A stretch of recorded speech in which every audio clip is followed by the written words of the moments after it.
आप सभी को प्रणाम। जय गुरुदेव। आज के स्वाध्याय में सुनेंगे गायत्री का महात्म्य।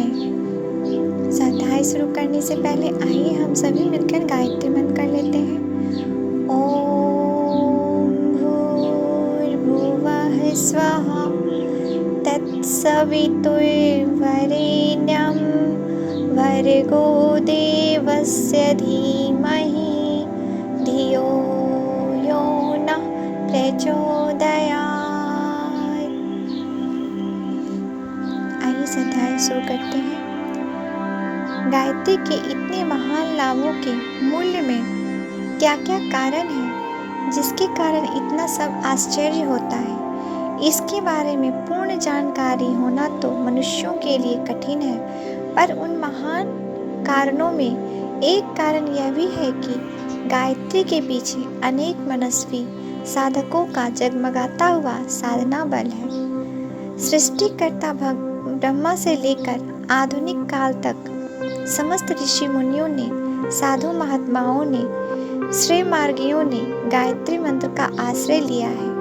इन सब के द्वारा जितना साधन, जप, अनुष्ठान गायत्री मंत्र का हुआ है उतना और किसी का नहीं हुआ। अत्यंत उच्च कोटि की आत्माओं ने अपनी सर्वश्रेष्ठ भावनाओं को सर्वाधिक एकाग्रता और तन्मयता के साथ गायत्री में लगाया है। कल्पांतरों से यह क्रम चलता आया है। इस प्रकार इस एक मंत्र के पीछे इतनी उच्च कोटि की आत्मविद्युत सम्मिलित हो गई है कि सूक्ष्म लोकों में उनका एक भारी पुंज जमा हो गया है। विज्ञान बताता है कि कोई शब्द या विचार कभी नष्ट नहीं होते। आज जो बातें कही जा रही है या सोची जा रही है वे अपनी तरंगों के साथ आकाश में फैल जाएगी और अनंत काल तक सृष्टि के अंतराल में किसी न किसी रूप में विद्यमान रहेगी।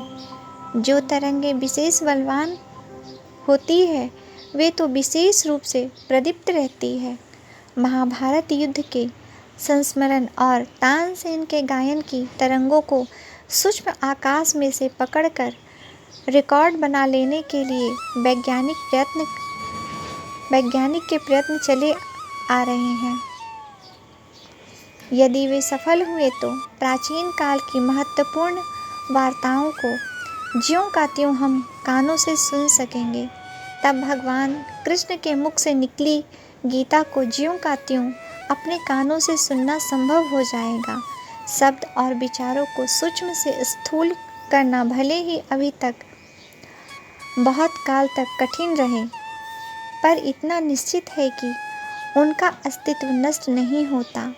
अब तक असंख्यों महान व्यक्तियों द्वारा गायत्री के प्रति जिस श्रद्धा और साधना का उपयोग हुआ है वह नष्ट नहीं हो गई है, वरन सूक्ष्म जगत में उसका प्रबल अस्तित्व बना हुआ है।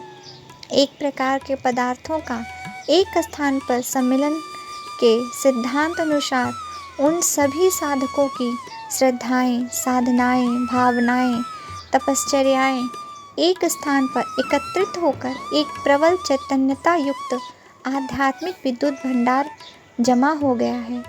जिन्हें विचार विज्ञान का थोड़ा सा भी परिचय है वे जानते हैं कि मनुष्य जिस प्रकार सोचता है उसी प्रकार का एक आकर्षण चुंबकत्व उसके मस्तिष्क में उत्पन्न हो जाता है। यह चुंबकत्व निखिल आकाश में उड़ते हुए उसी जाति के अन्य विचारों को आकर्षित करके अपने पास बुला लेता है और थोड़े ही समय में उसके पास उस जाति के विचारों का भारी जमाव जुड़ जाता है। साधुता की बात सोचने वाले दिनों दिन साधुता के विचारों, गुणों, कर्मों और स्वभावों से परिपूर्ण हो जाते हैं। इसी प्रकार दुष्टता एवं पाप के विचार का मस्तिष्क थोड़े ही समय में उस दिशा में बड़ा कुशल हो जाता है। यह सब विचार आकर्षण विज्ञान के अनुसार होता है।